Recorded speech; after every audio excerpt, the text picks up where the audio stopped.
Hi guys, welcome to this short video segment of Mr. Introdent YouTube channel and today we are discussing sunspot theory or the climatic theory of trade cycle।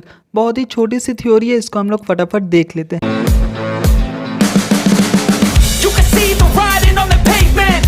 Young kids they're growing up in basements. Online a whole new generation. I'ma make mine so you सबसे पहले हम लोग जानेंगे what are sunspot. Sunspots क्या होते हैं? कुछ darker regions होते हैं सन के सरफेस पे या सन के फोटोस्फीयर पे, जो कि आपके इनका अगर नंबर इंक्रीज हो जाए या फिर डिक्रीज हो जाए तो उससे अर्थ पे आने वाली जो सन की इनकमिंग सोलर रेडिएशन होती है, दैट इज़ इंसोलेशन, उसमें चेंजेस आते हैं, टेम्परेचर में चेंजेस आते हैं, विच इज़ वाई आपका रेनफॉल में भी काफ़ी सारे चेंजेस आते हैं, तो जिसकी वजह से हमारा ओवरऑल अर्थ का क्लाइमेटिक कंडीशन काफ़ी ज़्यादा चेंज होता है। तो ये सनस्पॉट का रोल होता है। इसी रोल को लेकर के सनस्पॉट थ्योरी दी गई है, उसको हम लोग आगे देखते हैं।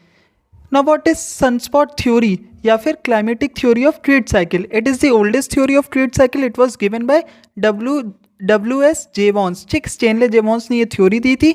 H.C. मोरे ने इसे और ज़्यादा डेवलप किया था। थ्योरी क्या कहती है? दैट कि the spot that appears on the sun influences the climatic conditions. When the spot appears it will affect rainfall and hence agricultural crops.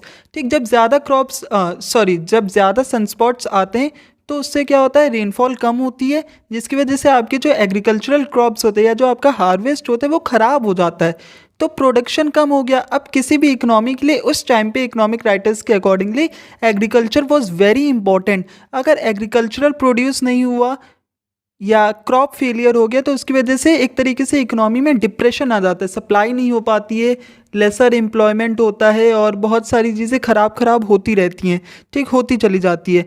और उसकी जगह पर अगर ये जो सनस्पॉट्स की काउंटिंग है ये अगर कम हो जाती है, ठीक, नंबर ऑफ सनस्पॉट्स आपके थ्रू आउट द ईयर ये बदलते रहते हैं, ठीक, कभी ज़्यादा सनस्पॉट्स दिखेंगे, कभी कम सनस्पॉट दिखेंगे।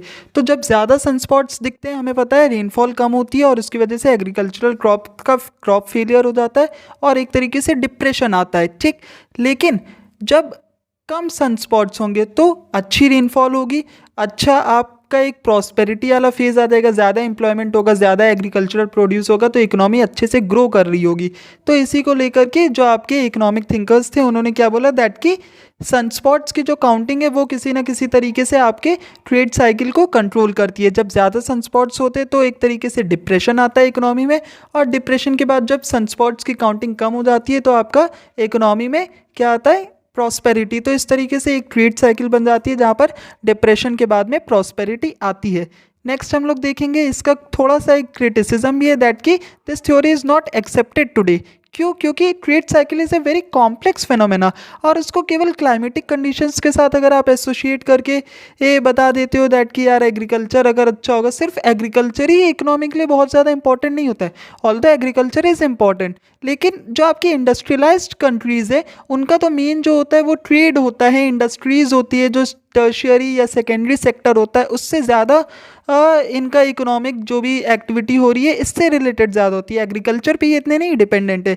तो यहाँ पर क्यों साइक्लिकल फ्लक्चुएशंस आती है? ये जो इनके क्रिटिक्स थे उन्होंने इस पॉइंट को रेज किया दैट कि जो इंडस्ट्रियलाइज्ड है या फिर जो एडवांस कंट्रीज़ है वहाँ पर भी ट्रेड साइकिल्स होती है, वहाँ पर तो क्लाइमेट का कोई रोल नहीं होता है। तो इस तरीके से इस थ्योरी को काफ़ी ज़्यादा डिस्कार्ड किया गया।